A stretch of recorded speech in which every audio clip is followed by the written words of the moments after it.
내적 치유라고 하는 것은 무엇을 하는 게 내적 치유라고 할까요? 내적 치유. 내적 치유는 어떤 일을 하는 것을 내적 치유라고 할까요? 내적 치유가 이제 좁은 의미에 있어서 내적 치유가 있고 넓은 의미에 있어서 내적 치유가 있어요. 내적 치유는 뭘 치유하는 것을 내적 치유라고 할까요? 뭘 치유? 상처를 치유하는 게 내적 치유라고 그래요. 마음의 상처, 정확하게는. 그래서 좁은 의미의 내적 치유는 사람이 영과 혼과 육으로 이루어져 있잖아요. 좁은 의미의 내적 치유는 혼 속에 있는 상처를 치유하는 것을 내적 치유라고 그래요. 그러면 혼이라고 하는 것은 이제 마음의 세계고 정신의 세계고 감정의 세계를 혼의 세계라고 그래요. 우리 혼.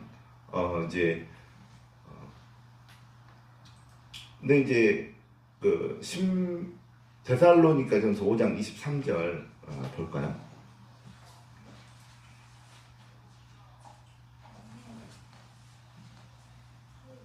네, 읽겠습니다. 평강의 하나님이 친히 너희를 온전히 거룩하게 하시고 또 너희의 온 영과 혼과 몸이 우리 주 예수 그리스도께서 분명하실 때 흠없게 보존되기를 원합니다. 여기에 보면 나중에 이제 우리가 예수 그리스도께서 강림하실 때, 심판의 날 때 예수님이 강림하시잖아요. 그때 우리가 하나님 앞에, 예수 그리스도 앞에 설 때에 여기에도 그 기록이 되어 있는 것처럼 우리 영과 혼과 육 가운데 흠이 있는지 없는지 헤아리신다고 하시는 말씀이에요. 우리 안에 영과 혼과 육 안에 흠이 있는지 남아 있는지 치유가 많이 됐는지 그거 보시겠다는 소리예요. 성경 말씀이죠. 그러면 분명히 우리 안에 영 안에 흠이 있고 혼 안에 흠이 있고 육 안에 흠이 있어요. 우리 보통 사람들은 육 안에 있는 흠이 뭘까요? 질병이에요. 질병, 고질병. 하나님은 육체의 질병도 고침을 받기를 원하세요. 여러분의 능력이 안 되시면 하나님한테 의지하시고 하나님한테 기도해 보세요. 하나님께서 못 고치실 병은 하나도 없어요. 다 고치세요, 하나님께. 그래서 우리의 육체에 있는 흠, 질병이죠. 그것도 고치는 것도 넓은 의미로서 내적 치유예요. 넓은 의미로서. 그 다음에 그런 육체의 질병뿐만 있는 게 아니고 우리 내면에 상처들이 있죠. 상처들. 여러분 그 상처들은 어디에서 왔을까요? 우리가 갖고서 살아가는 상처들은 관계 속에서 나오죠. 그러면 그 어떤 관계에서 그 상처가 우리 안에 주어졌을까요? 심겨졌을까요? 가족 안에서 생겨났어요. 특별히 더 구체적으로 말하면 어렸을 때 여러분들이 어렸을 때 부모로부터 받은 상처가 대부분이에요. 부모로부터. 그럼 상처 안에 뭐가 있을까요? 내적 치유하면 상처를 치유받는 건데 상처 안에 구체적으로 뭐가 들어가 있을까요? 지금 이제 혼의 치유니까 감정이 있어요. 상한 감정. 그 상한 감정을 치유받는 것을 내적 치유라고 그래요. 상한 감정. 그러면 감정이 두 가지가 있어요. 1차 감정이 있고 2차 감정이 있어요. 1차 감정은 어느 누구나 다 똑같이 어떤 상황을 만났을 때, 어떤 어려운 일을 당했을 때 다 느끼는 동일한 감정이 1차 감정이에요. 1차 감정이 뭐가 있을까요, 여러분들? 네, 분노. 슬픔. 예. 억울함은 분노 밑에 있는 하위 감정이 2차 감정이에요. 어떤 사람은 그러니까 예를 들어서 똑같은 일을 경험해도 나는 안 억울한데 저희 아내는 억울하다고 말하는 경우가 참 많거든요. 그거는 그러니까 1차 감정이 아닌 거예요. 똑같이 느끼는 거, 분노, 슬픔, 기쁨, 놀람, 한 4가지 정도가 1차 감정이에요. 더 있기는 해요. 그러면 이 1차 감정 밑에서 나오는 감정을 2차 감정이라고 그래요. 1차 감정은 누구나 객관적으로 다 느끼는 거. 2차 감정은 예를 들어서 분노 밑에 있는 감정들이 있어요. 어떤 것들이 있을까요? 억울함, 불안, 혼란, 억압, 좌절. 저희가 지난주에 사울 왕에 대해서 다뤘잖아요. 제가 사울 왕의 대표적인 감정이 뭐라 그랬습니까? 낮은 자존감, 부끄러움. 또 뭐 있다고 그랬어요? 열등의식.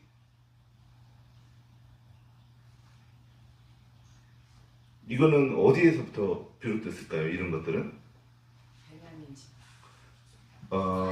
사울 왕이 베냐민 지파 사람이잖아요. 근데 사울 왕이 정확하게 몇 살인지는 모르겠지만 사울 왕이 어렸을 때 내지는 어머니 뱃속에 있을 때 그 자기 지파 베냐민 지파가 나머지 11지파와 연합전쟁에서 완전히 진멸을 당했어요.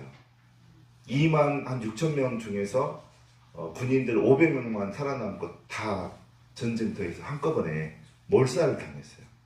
그래서 그런 일을 경험을 했기 때문에 그 베냐민 지파 사람들 안에는 어떤 죽음에 대한 공포죠, 공포. 사람들이 여러 명만 모여있는데 하면 막 가슴이 놀린다든가, 어떤 모르는 낯선 사람이 나타나면 숨는다든가. 그러니까 숨었던 거예요. 사울 왕이 진꾸러미 사이에 사무엘이 등장하니까 숨었잖아요. 낯선 사람들을 무서워하는 거죠. 그런 것들은 혈통을 타고 들어온 것들이죠.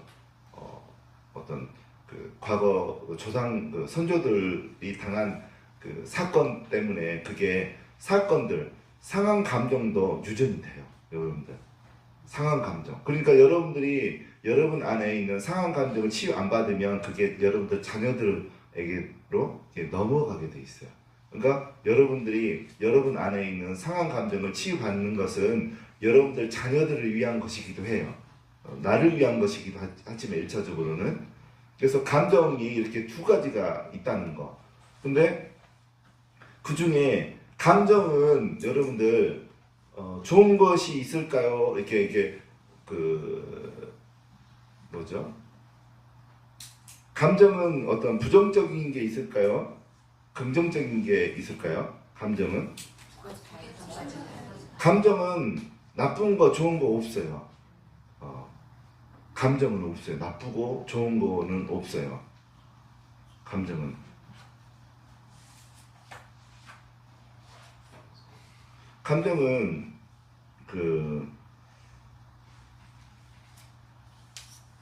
보통 의지와 상관없는 게 감정이죠. 자기 의지와 상관없이 하는 거, 이게 감정은 이제 어떤 사건을 통해서 내가 느끼는 어떤 심성에 이렇게 나타나는 생리적인 어떤 현상이에요.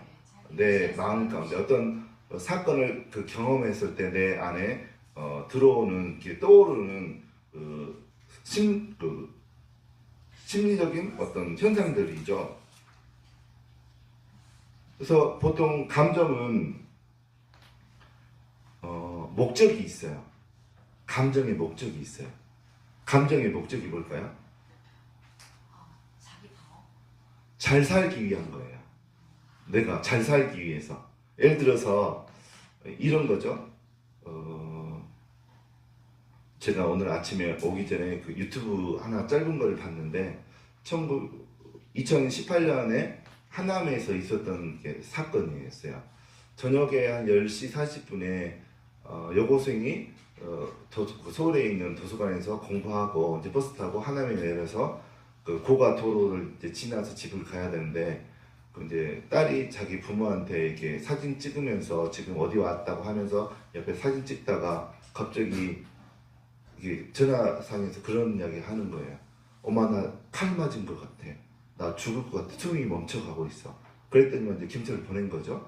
갔더니만 그 강도가 3군데를 찔러서 이제 그 자리에서 병원 옮겼는데 옮기자마자 병원에서 죽었거든요. 고3 여학생이. 그래서 근데 보니까 도망갈 사이도 없었던 거예요. 도망갈 사이도 없었어요.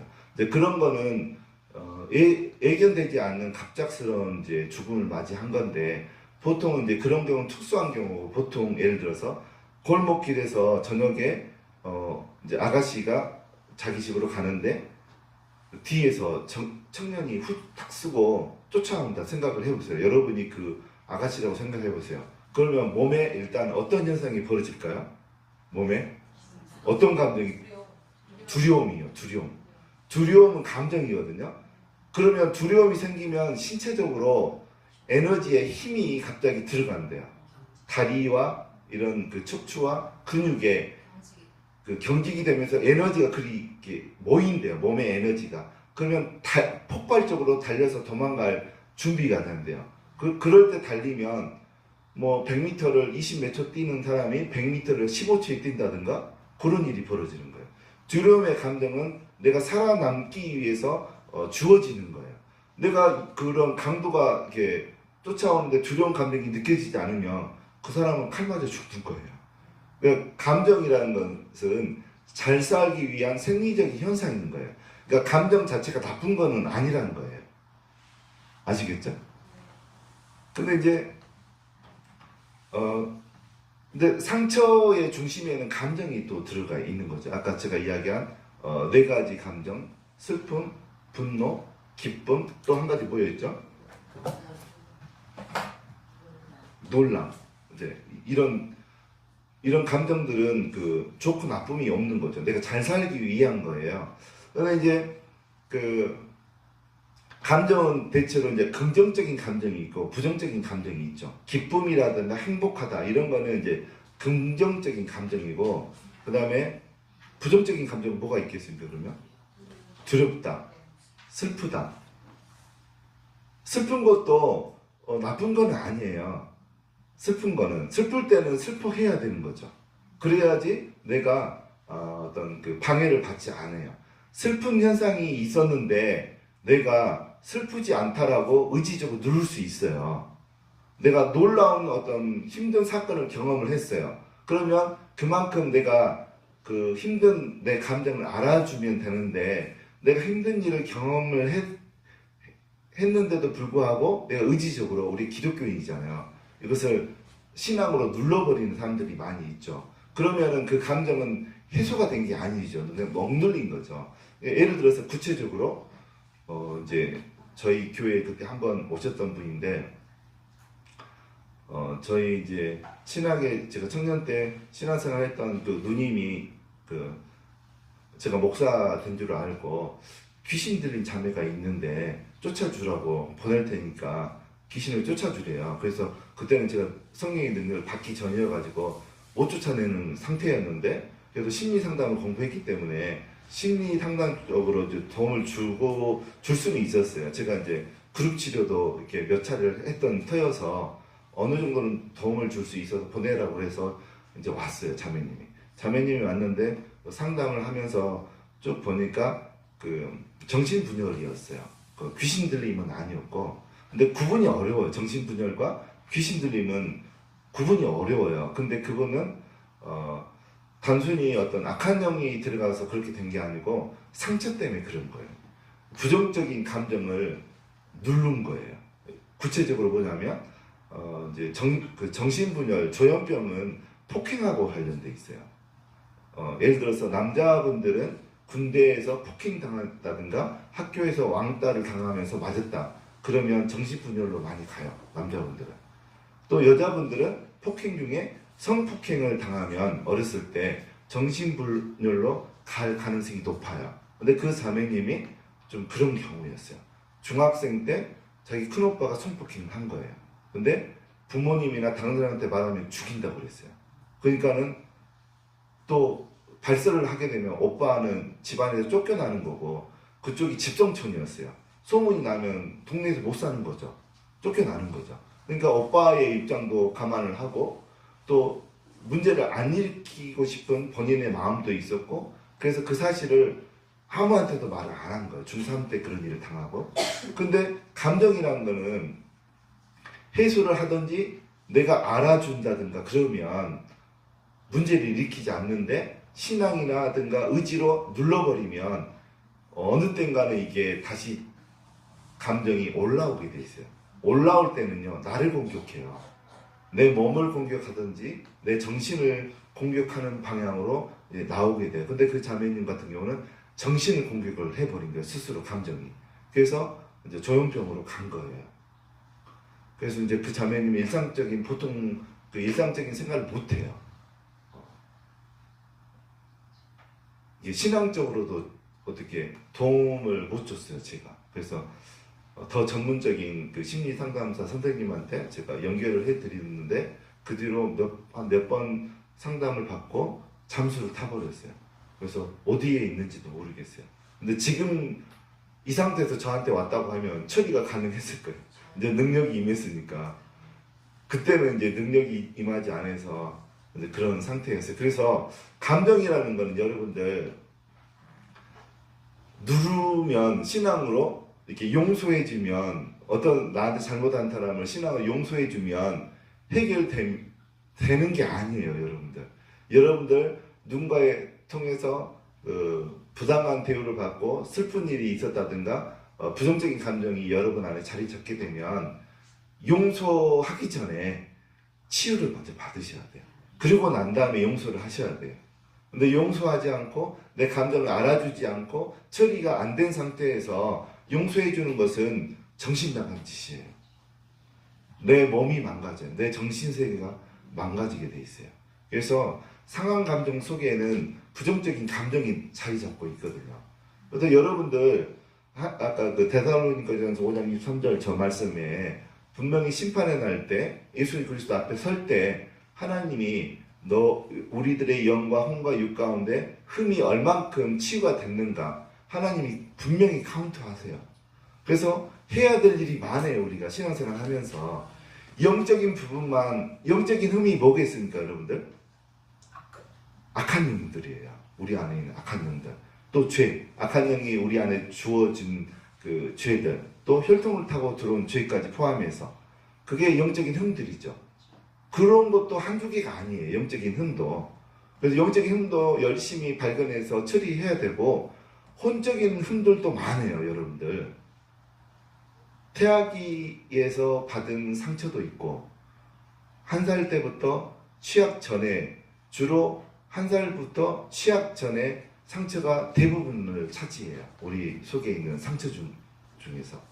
그런 것도 1살 때, 2살 때, 3살 때 다 찾아 추적해 나가서 발견해내서 하나님의 은혜로 치유받으셔야 돼요. 여러분들 치유받지 않으면요 사는 게 힘들어요. 결혼 생활 해가지고도 힘들어요. 어렸을 때 상처 치유받지 않으면 결혼해가지고 남편들하고 제대로 못 살아요. 늘 싸우다가 결국 이혼하는 경우도 있고 먼저 한쪽이 아파서 죽는 경우도 있고 병들어서 그러게 돼요. 그래서 이제 제가 쭉 이런 이제 혼의 흠이라는 건 구체적으로 상처들이죠. 상처들을 어떻게 이제 관심을 갖게 됐냐면 아내랑 결혼해서 사는 게 힘들었어요. 저는. 제가 이제 특강 시간에 기쁨의 특강 시간에 이야기했잖아요. 너무 힘들었죠. 근데 물론 제가 결혼하기 전에 하나님께서 처음 얼굴 봤는데 저희 아내 처음 얼굴 봤는데 하나님의 말씀이 임했어요. 저한테 너는 저 자매랑 결혼하게 될 것이다. 그 음성이 있었거든요. 그래서 이제 그 말씀을 믿고 결혼을 하긴 했죠. 했는데 사는 건 또 다른 문제더라고요. 그래서 저는 이제 관계가 안 좋을 때 하나님한테 가서 하나님 그때 혹시 실수로 잘못 이야기한 거 아니십니까?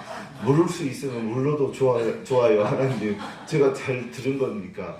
그럴 때도 있고 또 심지어는 이제 결혼 신혼 초에 저는 이제 잘 안 싸우려는 성격이 있어요.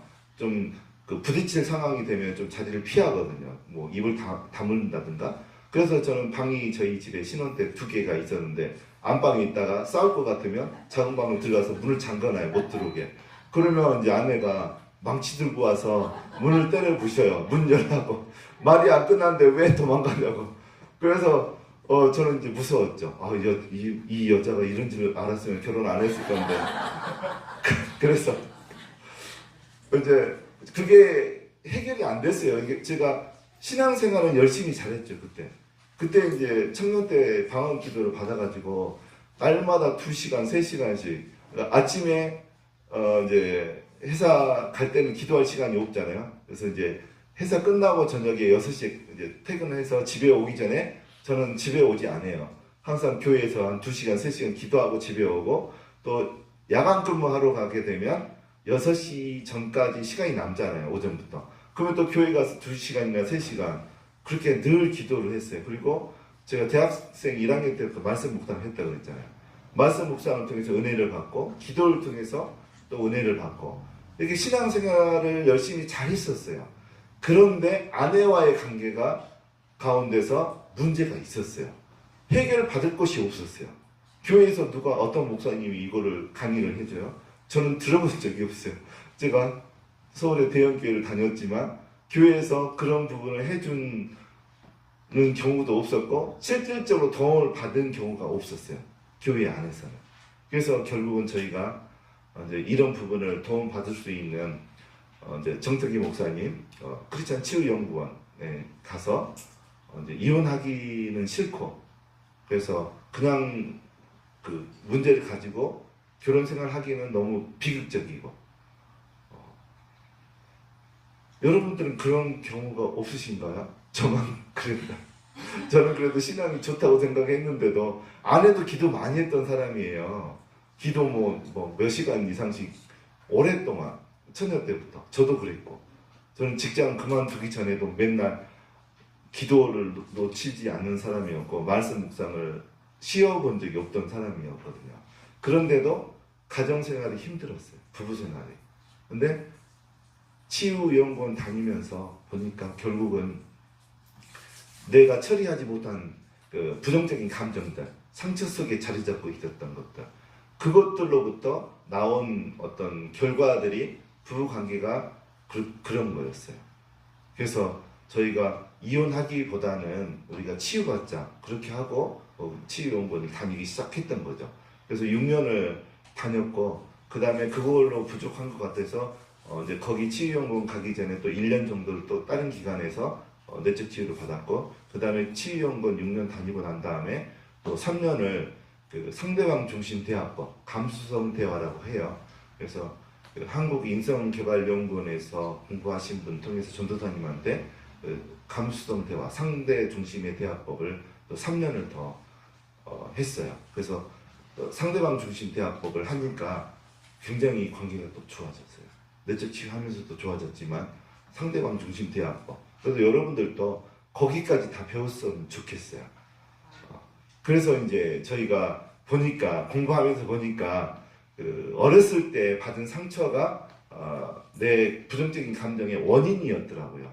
그러면 나의 상처, 부정적인 감정은 주로 누구로부터 왔을까요? 여러분들의 상처, 부정적인 감정들은 부모로부터 온 거예요. 부모로부터. 그래서 오늘은 좀 너무 깊게는 안 들어가고 이제 부부가 어떻게 살아야 되나 그 부분을 제가 이야기를 드리려고 그래요. 그 다음에 윌리엄 글래서라는 그 심리 상담학자, 그분이 이제 통제 이론을 이제 전문으로 하시는 분인데, 그 중에 부부관계에 대해서 이야기한 부분이 있어요. 이제 그림 밑에 보면 좀 희미하게 나오죠. 제가 어제 저녁에 이거 그리느라고 힘들었어요. 직접 한글로 그리느라고 좀 선명히 안 나오는데 1번부터 여러분들 여기 4개 동그라미가 있고 옆에 사람이 있고, 동그라미가 있고 사람이 있고, 이제 부부예요. 앞에 있는 동그라미는 마음이고 마음 상태, 옆에 있는 그 머리와 팔다리가 있는 사람들은 부부예요. 그러면 여러분들 여기서 제일 부부관계가 이상적인 부부관계는 1, 2, 3, 4 중에 여러분들 보시기에 몇 번이 제일 이상적인 부부라고 생각하십니까? 1번이요? 예. 1번, 3번, 또 다른 그림이 이상적이다. 2번. 예. 2번도 있고. 1, 2, 3, 4번은 없습니까? 4번? 4번. 여기 4번은 잘 보세요. 마음도 떨어져 있어요. 그 다음에 사람도 떨어져 있잖아요. 그러면 너는 너고 나는 나다. 그냥 한 집에서 사는 것 뿐이다. 그거예요. 마음이 하나도 공유된 적도 없고 내가 번 건 다 내 거다. 당신이 번 건 다 당신 써라. 그거예요. 그냥 한마디로 말하면 콩가루 집안이에요. 별 이렇게 가족적인 사랑도 없고 끈끈한 어떤 그 애정도 없고 살기는 편하겠죠. 이런 부부들도 많아요. 4번 또 많은데 이게 이상적인 상태는 아니에요. 근데 보통 사람들이 1번이 제일 이상적이라고 생각해요. 사람들이 많이. 근데 1번을 제가 설명을 해드리면 어떤 상태냐면 1번은 마음이 지금 몇 개예요? 마음이 하나잖아요. 마음이 하나인데 이거는 뭐냐면 그러니까 아내와 남편 중에 한 사람의 마음이 없는 거예요. 한 사람 마음만 있는 거예요. 한 사람은 죽어 있는 거예요. 마음이 없는 거예요. 그래서 예를 들어서 이거는 이제 설명을 하자면 이런 거예요.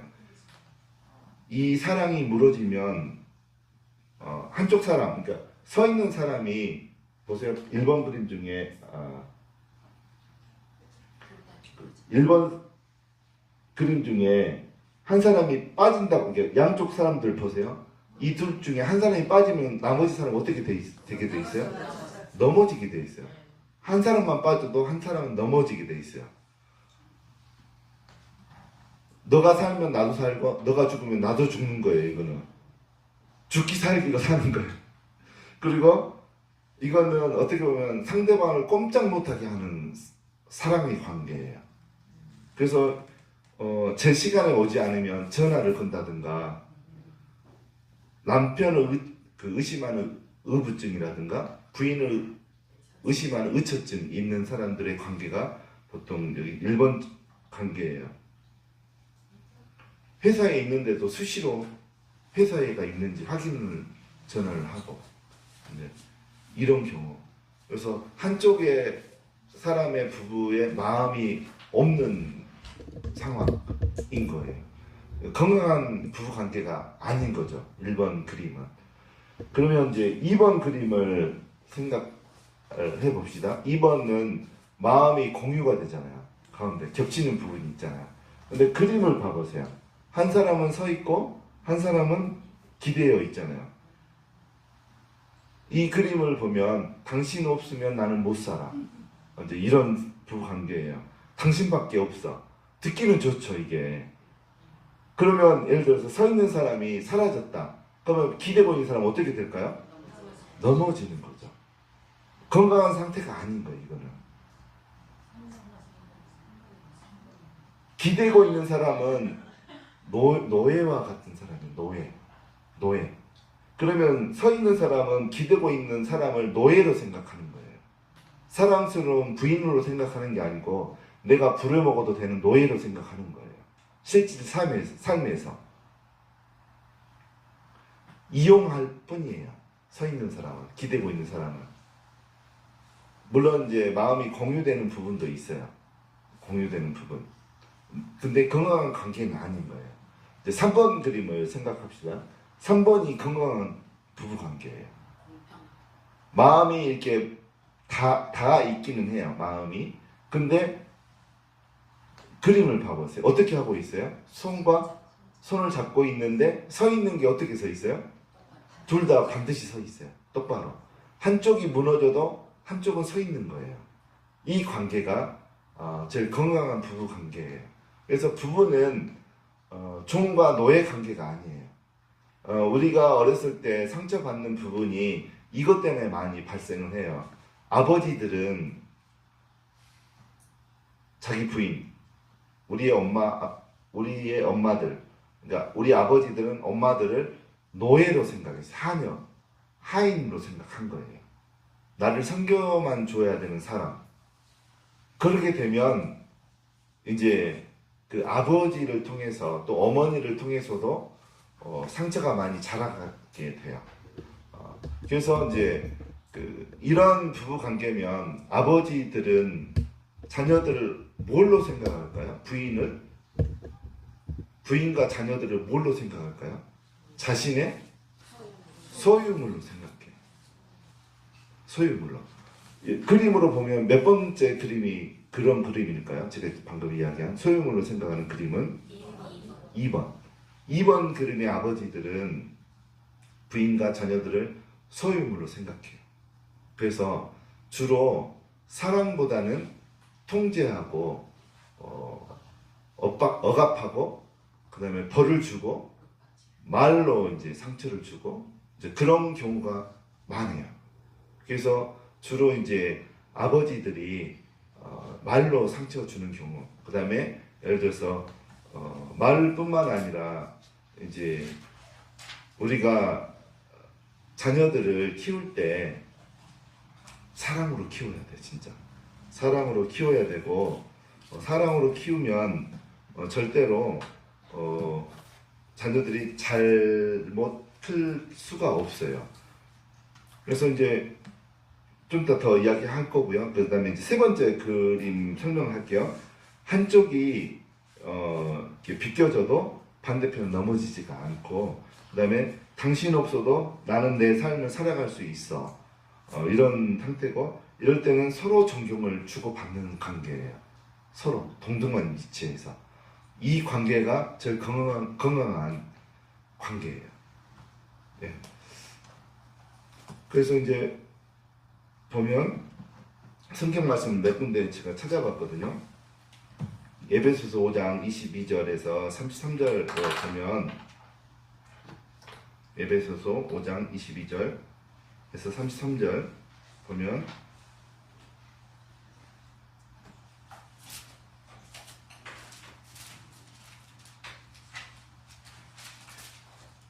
아내와 남편에 대한 이야기죠. 여기에서 이제 핵심이 그거죠. 핵심이 28절 말씀이에요. 28절 읽겠습니다. 이와 같이 남편들도 자기 아내 사랑하기를 자기 자신과 같이 할지니 자기 아내를 사랑하는 자는 자기를 사랑하는 것이다.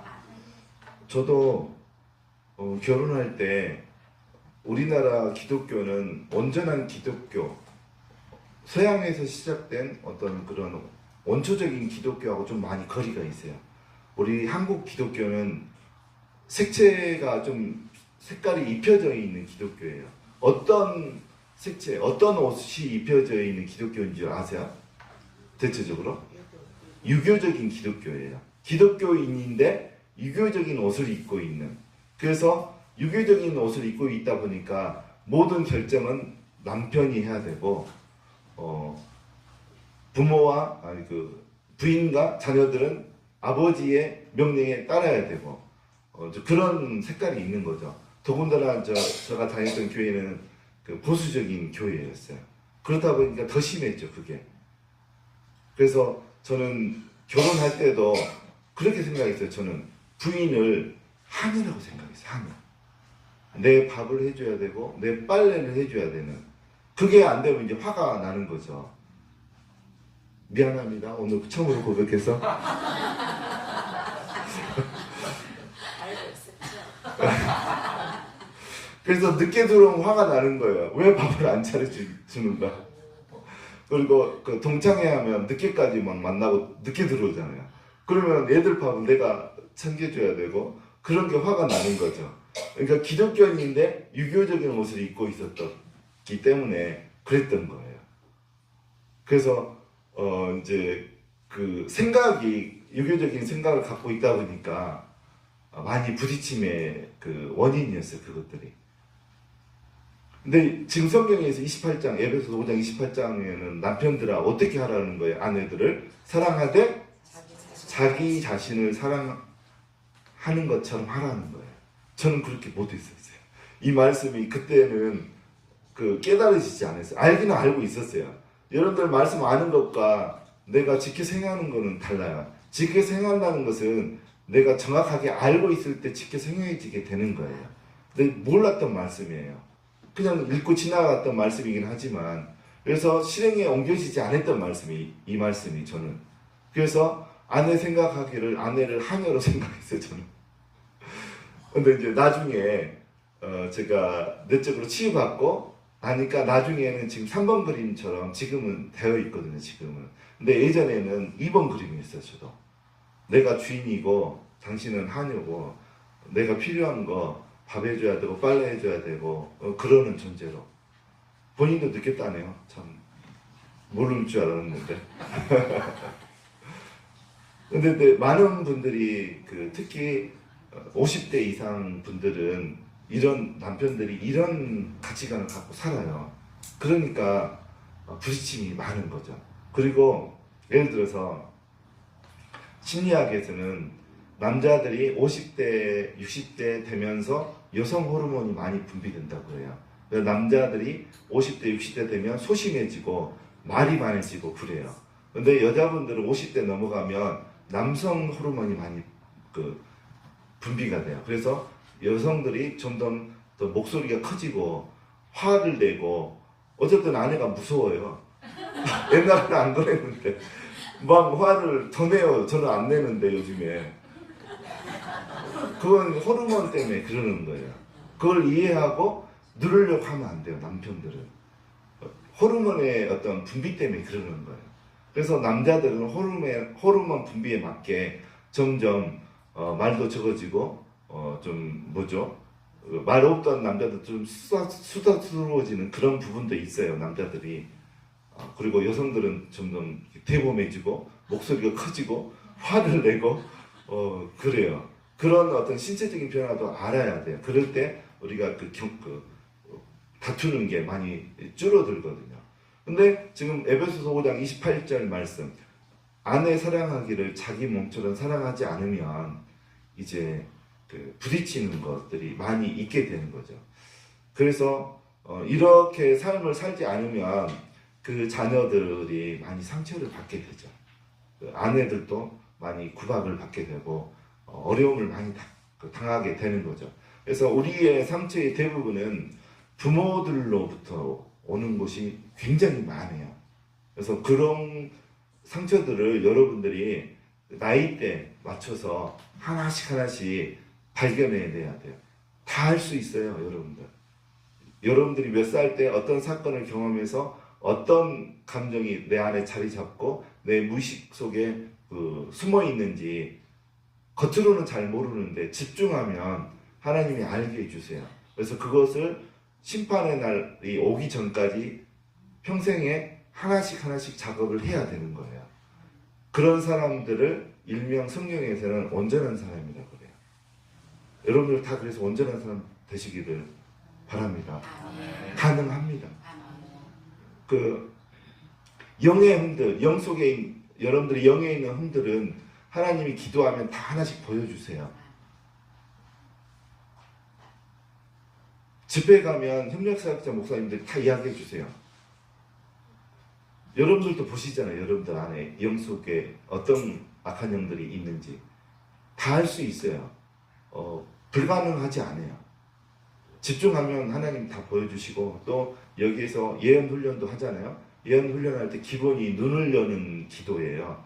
눈을 여는 기도 훈련을 많이 하면 여러분 내면에 있는 악한 것들이 보이기 시작하고 그렇습니다. 그래서 이제 말씀 몇 군데만 더 보도록 하겠습니다. 골로새서 3장 18절에서 19절.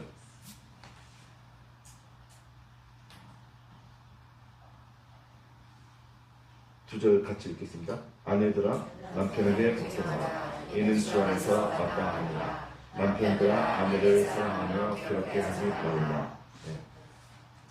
이 말씀도 그대로 행해져야 될 줄 믿습니다.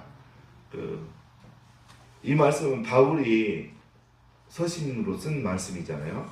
그래서 성령님의 감동으로 썼다라고 저는 생각을 합니다. 물론 바울은 성경에서 보면 결혼했다는 그런 흔적이 없어요. 그런데도 이제 이런 말씀을 썼기는 했어요. 그래서 결국 부인들은 남편한테 순종하는 게 맞아요. 성경 말씀에 맞고 또 그 다음에 대신에 남편들은 아내를 어떻게 하라고 그래요? 괴롭히지, 사랑하고 괴롭히지 말라고, 괴롭게 하지 말라고 하잖아요. 괴롭게 하는 것은 성경에서 위배되는 거예요. 괴롭게 했어요 우리 목사님이. 네, 저도 많이 괴롭게 했죠. 괴롭게 했죠. 저는 이제 또 저는 누나나 여동생이 없는 남자들만 여섯인 가운데 컸기 때문에 되게 삭막하죠. 명령식으로 저는 살았고, 그래서 명령을 하는데 여기서 안 들으니까 더 이제 짓밟고 이제 위에서 누르고 이제 말로 누르고 이제 그렇게 했죠. 괴롭히고. 예. 그리고 혼자 시간만 나면 산으로 다니고 낚시하러 다니고 그랬죠. 인라인 스키 타러 다니고 막 암벽 타러 다니고. 예. 그랬어요. 혼자 집에 놔뒀어요. 이제 그렇게 괴롭혔죠, 저는. 예. 그리고 이제 부인들은 집안의 중요한 결정을 할 때 이 성경적으로 봤을 때는 부인들이 직접 결정하고 하는 것은 좀 성경적이지 못하다고 저는 생각을 해요. 성경에도 이렇게 아내들아 남편들이 순종하라, 복종하라고 돼 있잖아요. 집안의 중요한 일들은 남편들이 결정할 수 있도록 의논해서 부인하고 같이 그렇게 하는 게 맞아요. 근데 남편을 배제하고 부인들이 집안의 중요한 일을 결정하고 실행하는 것은 저는 성경적이 아니라고 봐요. 대신 이제 결정하고 실행할 때는 두 사람이 의견을 모아서 하되 의견이 모아지지 않으면 남편들이 결정하고 어떤 일을 진행하는 게 맞다라고 봐요. 근데 이제 전제 조건이 아내를 사랑해야 돼요.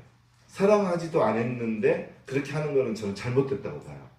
사랑한 상태에서 남편들이 결정하는 건 맞는데 부인들을 남편들이 괴롭히고 사랑하지도 않는데 혼자 결정하고 그것은 난 좀 잘못됐다고 봐요. 네. 그래서 우리들이 받은 상처들은 이런 원리들이 깨졌을 때 발생하는 것들이에요.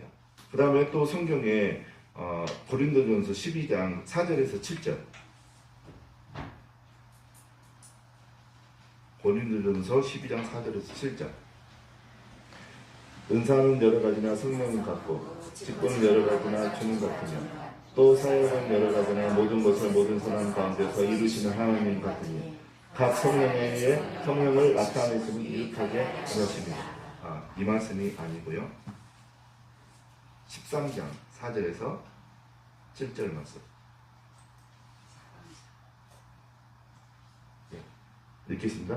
사랑은 오래 참고 사랑은 온유하며 시기하지 아니하며 사랑은 자랑하지 아니하며 교만하지 아니하며 물에 힘하지 아니하며 자유의 유익을 구하지 아니하며 생기지 아니하며 악한 것을 생각하지 아니하며 불의를 기뻐하지 아니하며 주와 함께 기뻐하고 모든 것을 참으며 모든 것을 이기며 모든 것을 바라며 모든 것을 견디느니라. 저는 이 말씀은 일단은 부부관계에서 이루어져야 된다고 생각을 합니다.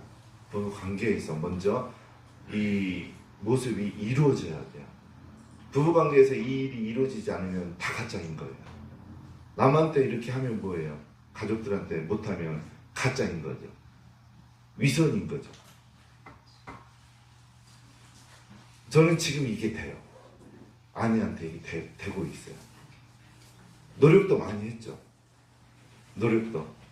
이렇게 될 수 있도록 여러분들 노력해야 돼요. 여기 보면 오래 참기 힘들잖아요. 남편이 하는 꼴을 보면. 아내들이 하는 꼴을 보면 오래 참기가 힘들잖아요. 막 말이 나가잖아요. 거친 말들이. 그래도 오래 참아야 돼요. 그 다음에 말들 온유해야 돼요.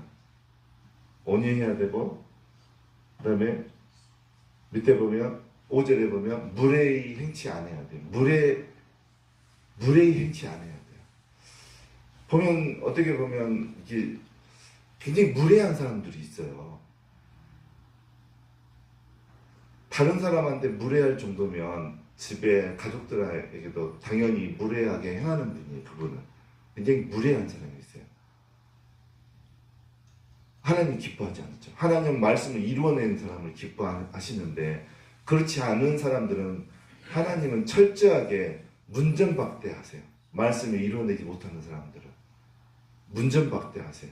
나중에 심판에 날 때 하나님 모른 채 한다 할 수도 있어요. 말씀을 이루어내지 않는 사람들은. 그래서 우리들은 모든 사람에 대해서 공손해야 돼요. 무례하게 대하면 안 되는 거예요. 그 다음에 자기의 유익을 구하지 않아야 돼요. 부부관계에서. 내가 배고프면 내가 챙겨서 먹으면 되죠. 뭐 아내 꼭 기다릴 필요 있겠습니까? 여러분들도 그랬으면 좋겠어요. 나는 집에 빨리 가야 됩니다. 난 밥 차리고 기를 기다리고 있는 남편 때문에 내가 가서 빨리 차려줘야 됩니다. 그럴 필요 없어요. 그냥 그분이 차려 먹어도 되잖아요. 밥 한 끼 정도는. 그러니까 나는 나의 자아 실현을 할 필요가 있어요. 남편도 남편의 자아 실현을 할 필요가 있어요. 그런 모습이 아까 세 번째 그림의 모습인 거예요. 여러분의 발전을 위한다라고 하면, 근데 모든 시간에 교회에 있을 필요는 없는 거죠. 모든 시간은 적당하게 질서 있게 알맞은 시간만큼 내가 자아 실현하는데 시간을 사용하시고, 남편을 또 가족들을 섬겨야 될 분량만큼 섬겨야 되지만, 근데 모든 것을 다 내가 해줘야 되고 그런 거는 또 아니라고 봐요. 내가 할 수 있는 부분은 내가 해도 된다고 생각해요. 그리고 이제 그 뒤에 보면 자기의 유익을 굳지 않냐고. 저는 결혼할 때 진짜로 아내를 그 하인, 하녀, 종 그렇게 생각했어요. 그리고 친구들은 결혼할 때 뭐 부고하고 무슨 때려야지 뭐 그런다 그래가지고 이게 잘못하면 막 때릴 준비를 하고 있고 막 그런 마음을 가졌던 적도 있었어요. 결혼할 때 친구들이 그런 이야기를 많이 해서 뭐 잘못된 가르침인 거죠. 근데 저는 마음에는 그런 생각을 했어요. 결국은 그거는 핵심은 이기적인 거예요. 이기적인 거. 내가 편하고 싶어서 내 유익만을 구했던 거죠. 내 유익을 구했던 삶이었어요. 결혼 초기에는. 맞아요. 되게 이기적이었어요. 되게 이기적. 사람들은 다 그런 거죠. 다 손해 안 보려고 그래요. 특히 부부 관계에서도. 내가 조금 불편한 거 싫은 거예요. 지금도 그렇죠. 내가 밥을 저녁에 먹어야 되는데 부인이 안 차려주면 이제 그 혈압이 올라가는 거죠. 몸의 온도가 올라가고 말의 목소리가 거칠어지고 말이 짧아지는 거고. 그것도 자기 유익을 구하는 거예요. 그것도 사랑이 아닌 거죠. 그 다음에 성내지 아니하는 거. 저는 그래서 이제 예전에 비하면 지금은 성내는 게 한 90% 이상은 사라진 것 같아요. 예전에 비하면. 눈치를 보게 되네요. 그 다음에 이제 6절, 7절 가볼까요? 7절에 보면 모든 것을 참는다 그랬고요. 그 다음에 이제 거기 말씀 이제 됐고, 데살로니가전서 4장 3절 4절.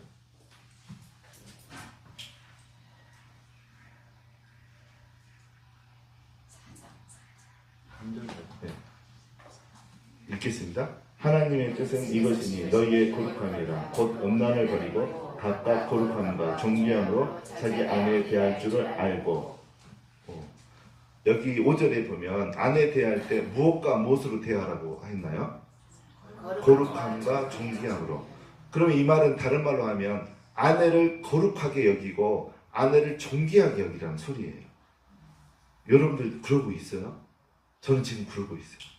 아내를 존귀하게 여기고 있어요. 그래서 아내가 커피를 좋아해요. 저는 커피 안 좋아해요. 아내가 커피를 좋아해서 커피를 배웠어요. 이제 물론 유튜브로 배우긴 했지만 좀 맛있는 커피를 내려주기 위해서 로스팅도 배우고 드립도 배우고, 또 커피가 더 아내가 그 만족하지 못하는 것 같아서 이제 바리스타 자격증도 땄고, 그다음에 커피 잘 내리는 분한테 가서 또 이제 배우려고 좀 그러고 있어요. 만족을 내가 못하니까, 아내가 못하니까. 아내를 내가 존귀하게 여기지 않으면 그러지 않죠. 그리고 그 여러분들 가을에 김장을 담잖아요. 김장 배추를 김장하잖아요. 그게 그 배추 절이는 게 힘들잖아요. 솔직히 온몸이 막 아프고. 근데 남자들은 별로 하는 게 없잖아요. 그래서 해녀마다 배추김치 담는 게 힘들어서 예전에는 하고 나면 막 몸살도 나고 그러잖아요. 그래서 이제 아내를 좀 힘이 덜 들게 하기 위해서 작년부터는 이제 제가 혼자 직접 배추 절이는 것부터 해서 양념만 여기에서 이제 조금 만들어주면 내가 배추 절인 거 씻어서 또 이제 배추속 만들고 그다음에 그 육수도 몇 시간 동안 달여서 하고 그다음에 그 뭐죠? 대봉 감 잘 익은 거 그것도 으깨서 몇 개 넣으면 김장김치가 되게 고급스러운 맛이 나요. 몰랐죠, 여러분들? 네. 그렇게 해서 젓갈도 3가지를 넣어서 가거도에서 넘어온 멸치, 상현 묵은 멸치 액젓 뭐 이렇게 해서 담았는데 진짜 맛있었어요. 그래서 이제 그거 하는 것도 아내를 내가 존귀 여기기 시작하면서 그렇게 하고 싶었어요. 아내가 좋아하는 커피도 직접 내가 내려서 대접하고 싶었고 몸을 조금이라도 몸이 약해요. 저희 아내가 이제 며칠 전에 저희 센터에서 일하던 요양보도 선생님이 뭐 서류 때문에 왔는데 둘이 이제 이야기하는 거 보니까 성격이 똑같은 거예요. 일을 하면 한번 손에 잡으면 끝날 때까지 안 먹어요, 밥을. 저희 아내도 일이 끝나기 전에 밥을 안 먹거든요. 둘 다 몸이 날씬해. 몸이 약해요, 그러니까 다른 말로 하면.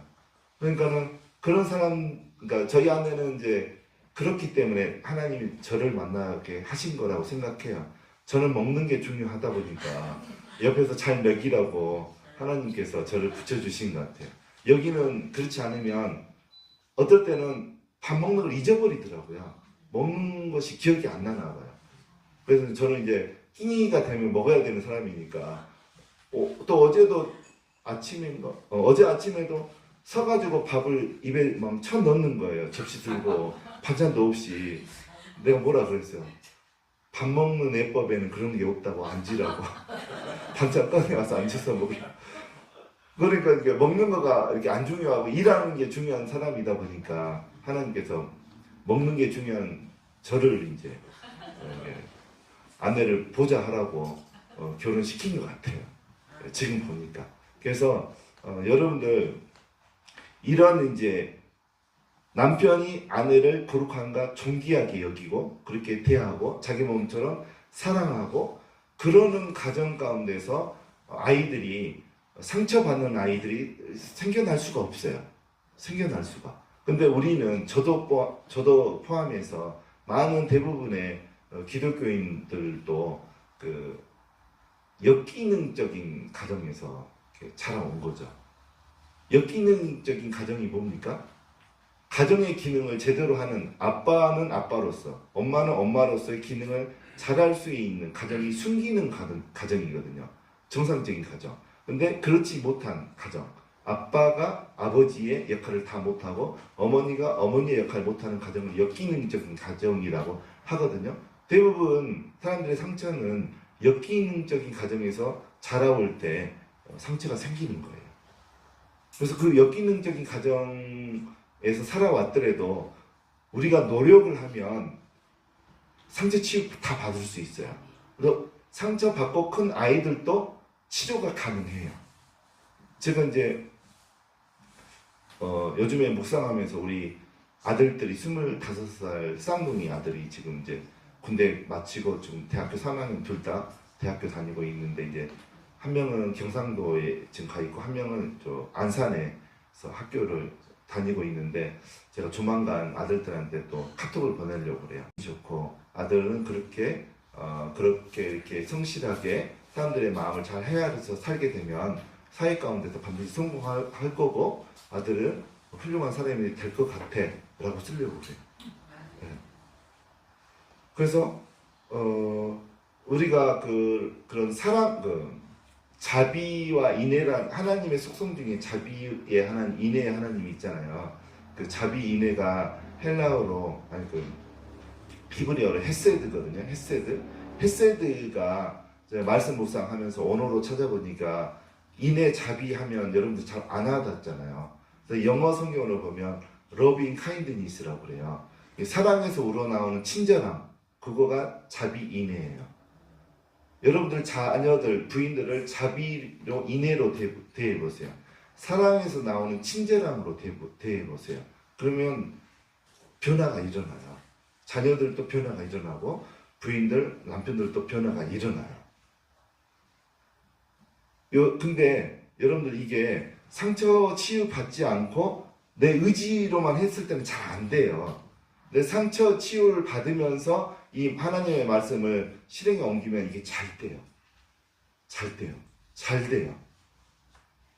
그래서 여러분들이 이런 방금 이야기한 말씀들을 가지고 남편이 아직 이런 모습이 나한테 보이지 않는다고 생각하면 기도하시면서 우리 남편이 이렇게 변하게 해주세요. 나를 좀 거룩하고 존귀하게 여기게 해주세요. 사랑에서 우러나오는 친절함을 나한테 좀 보이게 해주세요. 우리 자녀들에게도. 그렇게 기도하시면서 여러분들이 치유받으면서 내적인 혼의 치유도 받으시고 영적인 치유도 같이 받으시면 굉장히 빨리 이런 일들이 이루어지고요. 그 다음에 여러분들을 통해서 여러분 자녀들에게도 상처는 넘어가거든요. 유전이 돼요. 감정은 유전이 돼요. 분명한 건 유전이 돼요. 정신적인 질환들도 유전이 되거든요. 그래서 여러분들이 여러분 선에서 그걸 멈춰 주셔야 돼요. 그러면 여러분들의 자녀들이 건강하게 자랄 수 있어요. 그래서 이제 여러분들 그 데살로니가전서 5장 23절 다시 한번 아니다 신명기 18장 13절을 볼까요? 여러분들이 말씀 묵상할 때 이 정도 수준까지 가셔야 돼요. 읽겠습니다. 너는 내 하나님 여호와 앞에서 완전하다. 저는 지금 생각하니까 하나님께 너무 감사한 거예요. 제가 대학교 다닐 때 저의 원래 1차적인 목적은 대학원 가가지고 교수가 저는 목적이었어요. 그래서 대학교 1학년 때부터 영어 공부를 무지막지하게 했어요.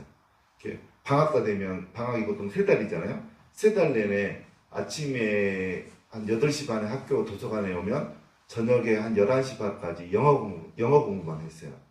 그러니까 나중에는 엉덩이에 막 염증도 나고 막 그랬었어요. 몇 시간씩 영어 공부를 한 4년 내내 그렇게 했어요.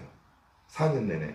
그러면서 영어 공부를 하다 보니까 여러분들한테 제가 몇 번 설명한 적이 있는데 대학원 입학 영어 시험에는 독해력이 점수가 높아요. 그래서 어떤 이제 지문들이 많이 나오죠. 3줄짜리 지문도 있고 뭐 한 8줄짜리 지문도 있고 어떤 거는 막 20줄, 30줄짜리 지문도 있어요. 보통 한 지문에 문제가 한 3문제, 5문제 나오거든요. 근데 한 20줄짜리 지문을 읽고 답을 하려면 빨리빨리 읽어야 되잖아요. 영어 본문을. 그래서 빨리빨리 읽고 문제에 답을 해야 되는데 이제 이런 문제들이 나오죠. 지금 위 글에서 지은이가 저자가 말하려고 하는 주제가 뭡니까? 그러면 1번부터 5번, 4번까지 나오면 좋은데 요즘에는 5번까지 답이 있어요. 거기서 하나 골라야 돼요. 그럼 이제 그 1번, 2번, 3번, 4번 거기서 골라야 돼요. 읽고. 그 다음에 이제 밑줄 친 그 단어는 어떤 뜻입니까? 그것도 나오지만 그 다음에 이 글 다음에는 어떤 글이 나올 걸로 예상이 됩니까? 이제 그 예상까지 해야 돼요. 그럼 1번부터 5번 중에 골라야 돼요. 그 다음에 이제 문제 중에 뭐가 있냐면 이 글을 쓰고 있는 지은이의 감정이 어떤 것일까요?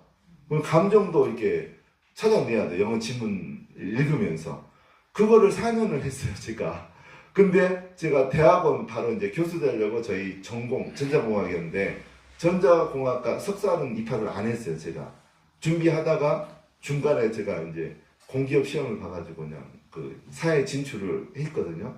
근데 내가 한때는 하나님한테 그랬어요. 하나님, 제가 하나님도 아시다시피 엉덩이에 염증 나도록 영어 공부를 4년 내내 하루에 10몇 시간씩 그렇게 했는데 대학원은 못 갔는데 하나님, 내가 왜 이렇게 영어 공부를 무지막지하게 했어야 됩니까? 그래서 영어 단어들 중에 영어 사전에 나오지 않은 단어들까지 다 알고 있었어요. 제가 시험 보면 한 100문제 나오면 거의 한 99%는 다 맞힐 정도로 되게 열심히 했었거든요. 근데 대학원에 진학 못하면서 제가 하나님한테 그 좀 푸념 섞인 말로, 하나님, 내가 이렇게 대학원 진학하지 않고 공기업에 들어갔기는 했는데 이거 다 허사가 아니었냐고. 물론 이제 공기업 시험 들어갈 때 쉽게 합격을 했죠. 영어 때문에. 영어는 거의 다 맞고 들어갔으니까. 그러긴 했는데 너무 아까운 거예요. 그렇게 4년 동안 영어만 했던 게. 그래서 보니까 그때는 좀 불만이었고 그게 이해가 안 됐는데 나중에 보니까 성경을 읽을 때 이 영어 그렇게 공부했던 게 도움이 되더라고요. 성경을 읽으면 다른 사람보다 더 빨리 이 성경을 쓴 이 저자 하나님의 감정이 느껴지는 거예요. 이게 빨리 다른 사람보다 더 빨리. 그래서 지금 여기 말씀이 있잖아요. 하나님의 감정만 느껴지는 게 아니고 의까지 느껴지는 거예요. 하나님의 계획, 의도. 이 말씀을 신명기 18장 13절에 하나님의 의도가 알아지는 거예요. 하나님 왜 이 말씀을 모세를 통해서 이스라엘 백성에게 했을까요? 이 말씀. 저는 그걸 알게 됐어요.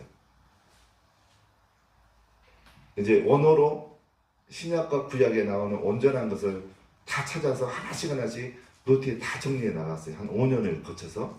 그러면서 온전한 것이 무엇인지 이제 여러분들 다 잘 아시겠죠. 제가 여러 번 이야기했으니까 온전함이라는 것은 우리의 영과 혼과 육 가운데 있는 흠들을 찾아내서 하나님의 능력과 하나님의 은혜로 치유함 받은 상태, 받은 사람, 받아가고 있는 도중에 있는 사람을 온전한 사람이라 그래요. 그래서 그 뜻은 이제 지는 알았죠. 그 말씀에서 하나님 의도하는 그 지식은 알았죠. 그 뜻이라는 거. 그러면 이제 감정이 남았잖아요. 하나님이 이 말씀을 쓰실 때 하나님의 감정은 어떠실까?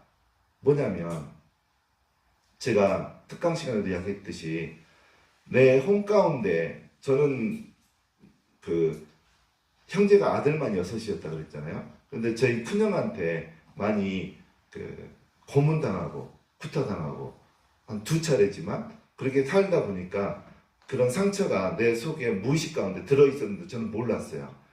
그러면 우리 큰형한테 그런 일을 당했기 때문에 저는 몰랐는데 나중에 권위자들하고 관계를 못하는 거예요. 대표들, 권위자들.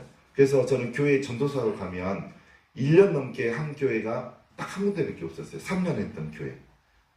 나머지는 6개월 만에 교회에서 나가라고 그러고 8개월 만에 나가라고 그러고 그랬어요. 원인은 담임 목사하고 관계가 안 되니까. 전도사들, 부목사들하고 사이 좋아요. 근데 유독 담임 목사들하고는 관계가 안 되는 거예요, 제가.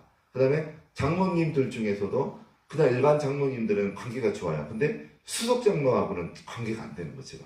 한 교회에서 제가 6개월 만에 나온 것도 수석 장로하고 문제가 생겨가지고 제가 나오게 된 거예요. 그래서 그 교회에서는 그렇게 문제가 생겨서 이렇게 거의 쫓겨나듯이 쫓겨나고 그래서 이제 내적 치유를 하게 된 거예요. 또 그런 이유들 때문에 도대체 내 안에 어떠한 문제 때문에 내가 그런 그 권위자들하고 또 직장에서도 문제 이야기했죠. 진급이 안 되는 것 때문에 그 사람 물론 나중에 망상성 인격장애자였기는 했지만 그러면 그 사람이 망상성 인격장애지 피해는 왜 내가 받았을까? 내가 권위자에 대한 거역의 어떤 감정이 내 무의식 가운데 있었기 때문에 그 사람이 그걸 느낀 거예요. 나를 진급 안 시켰던 그 상사가 느낀 거예요. 나를 기분 나쁘게 느끼는 거죠. 나는 실제로는 그 사람한테 잘못한 게 없었는데 그래서 그런 혼에 우리 마음의 감정의 생각 가운데 상처를 치유받지 않으면 결국 사람들과의 관계에서 손해를 보게 돼 있어요. 손해. 부당한 대우를 받게 돼 있어요.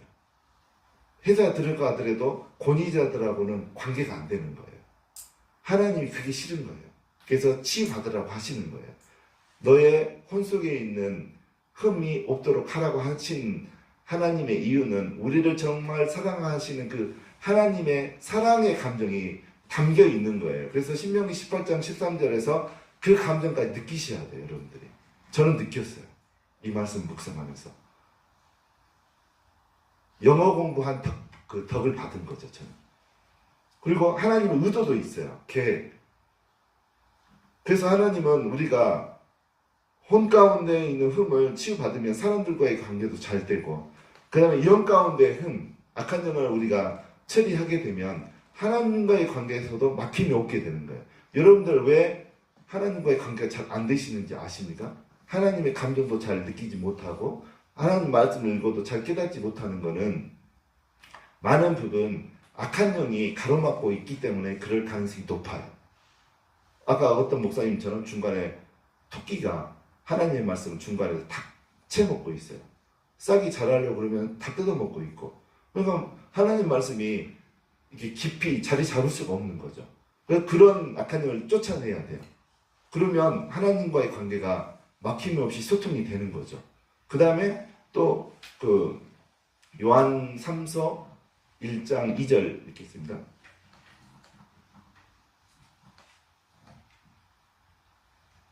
읽겠습니다. 사랑하는 자여, 내 영혼을 살펴는 같이 내가 범사에 걸리고 강건하기를 내가 원하노라. 여기에 보면 이제 보통 성경에서는 영과 혼과 육으로 사람을 구분해서 말을 하는데 여기서 이제 두 가지로만 이야기하거든요. 영혼과 범사. 범사 이거는 육으로 돼 있어요. 언어에 보면 육과 영혼. 영혼 여기에서는 여기에서는 그 영과 혼과 육으로 따지면 뭘까요? 혼이라고 돼 있어요. 혼. 예. 혼으로 되어 있고 여기서 이제 한글로는 영혼이라고 되어 있는데 그만큼 영과 혼은 밀접한 관계에 있어요. 저는 그 이야기를 하려고 하는 거예요. 어떤 분들은 하나님과의 관계가 막힘이 콘크리트가 쳐져 있는 것처럼 안 깨지고 하나님과의 관계가 깊어지지 않는 목회자들이 있어요. 왜 그런가 보면 하나님한테 기도하면서 보면 그 육신의 아버지와의 관계에서의 그런 그 관계 때문에 하나님과의 관계가 막혀 있는 거예요. 많은 목사님들이 육신의 아버지와의 관계가 하나님과의 관계에서도 이어지고 있는 거예요. 육신의 아버지에서도 이게 제가 아까 이야기했던 제가 아들들한테 카톡으로 보내겠다고 한 그런 것처럼 사랑스러운 격려의 말을 들어본 적이 없고 어떤 아버지의 마음의 표현을 들어본 적도 없고 그랬던 거예요. 그냥 방치, 그냥 들에 놔서 먹이는 동물들처럼 방치해서 키울 때 그런 분들이 목회자가 되고 그러면 하나님에 대해서 기대함도 없고 이렇게 친근하게 만나는 그런 지점도 없고 그러는 거예요. 그래서 우리가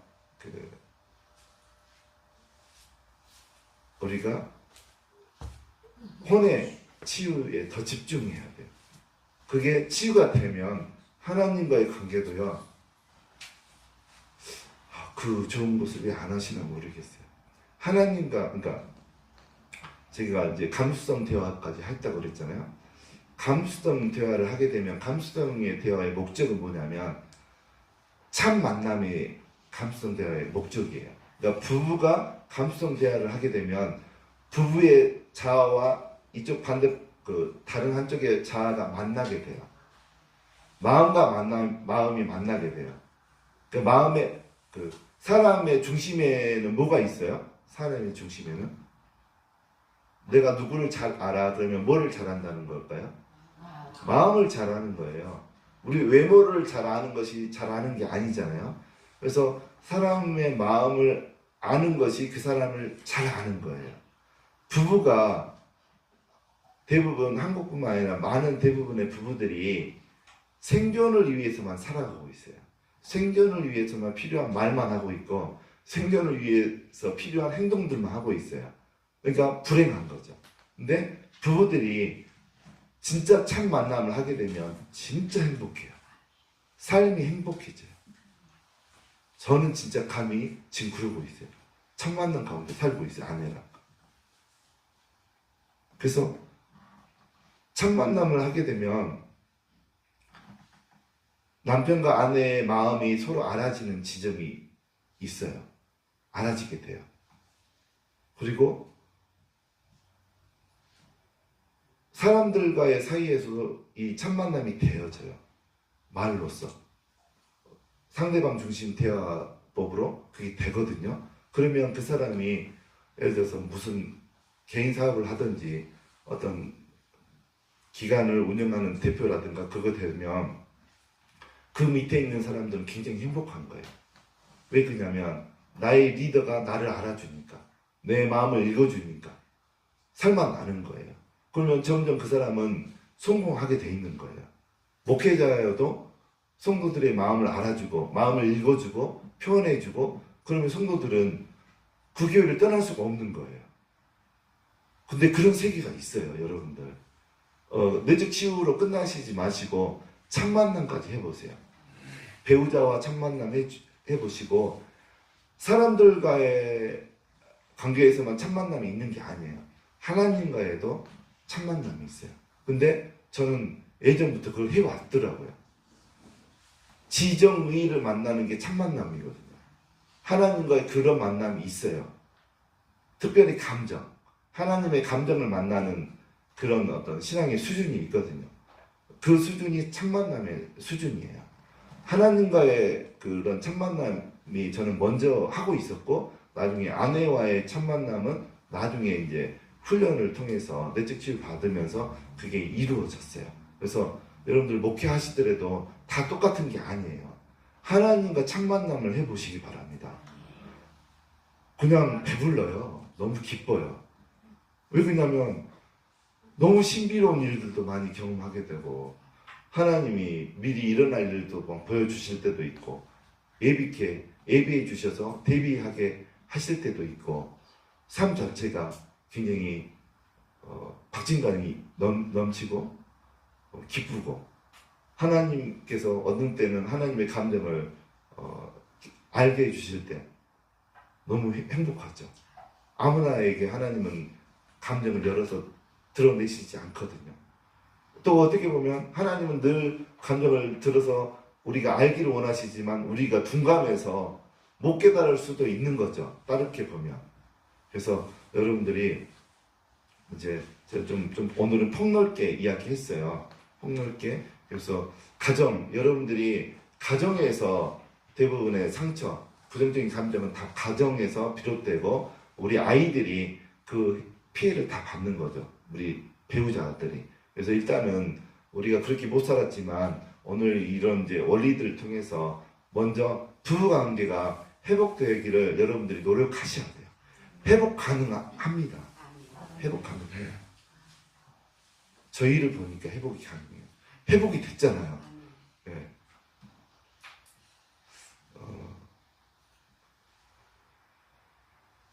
네. 그래서 하나님께서 여러분들이 회복이 되면 여러분의 자녀들도 회복이 일어납니다. 여러분들이 회복이 되어지는 만큼 자녀들에게도 회복이 일어납니다.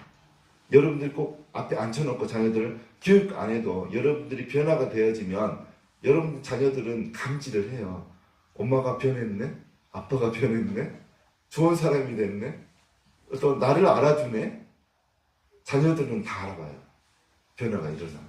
그래서 여러분들이 그렇게 여러분 안에 있는 상처들도 열심히 당분간은 열심히 발견해내고 또 여기서 같이 기도하면서 또 개인적으로 만나서 치유받고 또 여러분들이 성경 말씀을 통해서 하나님과 첫 만남도 하시고 또 노력해서 여러분의 내면의 상처가 치유가 되면 배우자들하고도 첫 만남이 가능해요. 자녀들과도 첫 만남이 가능하고 여러분들이 뭐 교회 목사님이시면 성도들과의 관계에서도 첫 만남이 가능하고 그럽니다. 그러면 이제 사는 게요 굉장히 행복하고 기대가 되어지고 그렇게 됩니다. 그래서 여러분들 그렇게 사시기를 주의 이름으로 축원합니다. 네.